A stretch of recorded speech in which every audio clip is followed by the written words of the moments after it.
श्रवण कुमार अपने माता पिता का इकलौता बेटा था और उनकी बहुत सेवा करता था।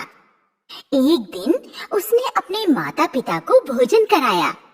वे लेट गए और तब श्रवण ने कहा, आज कुछ लोग तीर्थ को जा रहे थे।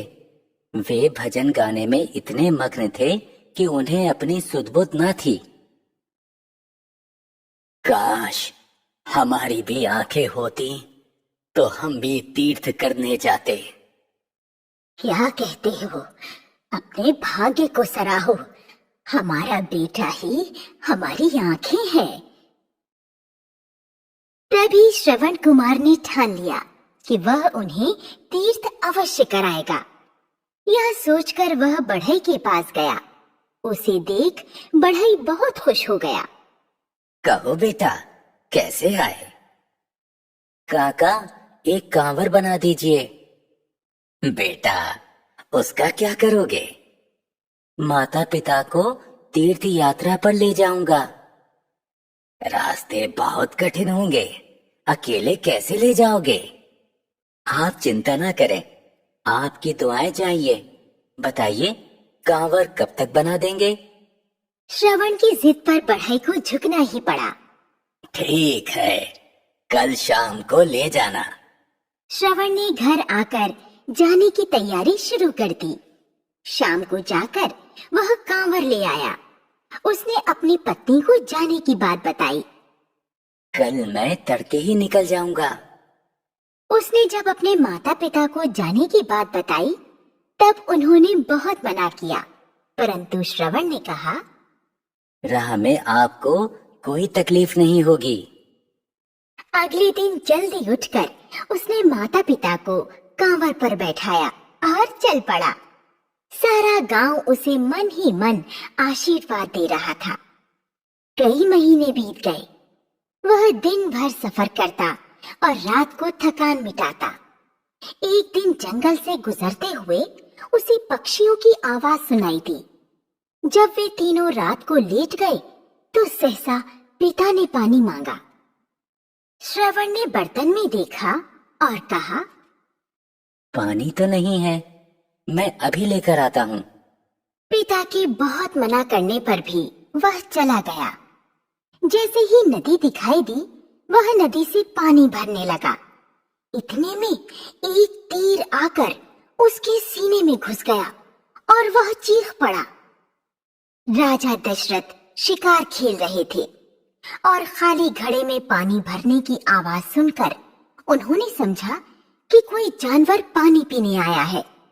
बिना देखे ही तीर चला दिया, लेकिन आदमी की चीख सुनते ही वे दौड़ कर आ गए और श्रवण को तड़पता देख बहुत पछताए।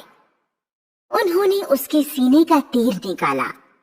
आंखों में आंसू लिए वह उससे बोले, मुझसे बहुत बड़ा पाप हो गया है। मैंने तो जानवर समझकर तीर चलाया था। मुझे माफ कर दो बेटे।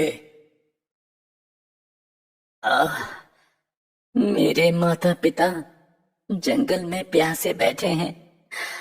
मेरा एक काम करें, जाकर उन्हें पानी पिला दें। राजा ने श्रवण से सारी कहानी सुनी। देर न करें, पानी ले जाएं। यह कहते ही उसका दम निकल गया। राजा ने शव को कंधे पर रखा और हाथ में पानी का घड़ा लिए उसके माता पिता के पास पहुंचे।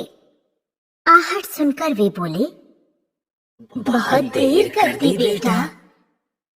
राजा दशरथ ने चुपचाप खड़े होकर उन्हें पानी दिया। तुम बोलते क्यों नहीं? क्या हो गया बेटा? बोल, तभी हम पानी पिएंगे।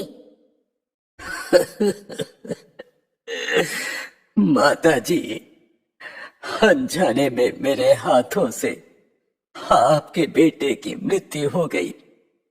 आप चिंता ना करें, मैं ही आपका श्रवण हूँ।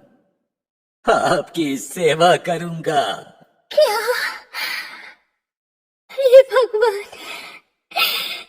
एक दिन हमारी तरह बेटे के वियोग में तड़पोगे। यह कहते ही दोनों के प्राण निकल गए। भारी मन से उन्होंने उनका दाह संस्कार किया। महल में आने पर भी उन्हें शांति न मिली और बहुत सालों के बाद उनके बेटे राम वनवास गए। बेटे के वियोग में तड़पते हुए उन्हें श्रवण के माँ पिता के शाप की याद आ रही थी। तो बच्चों, इससे हमें यह शिक्षा मिलती है कि माता पिता देवतुल्य होते हैं, उनकी सेवा करनी चाहिए।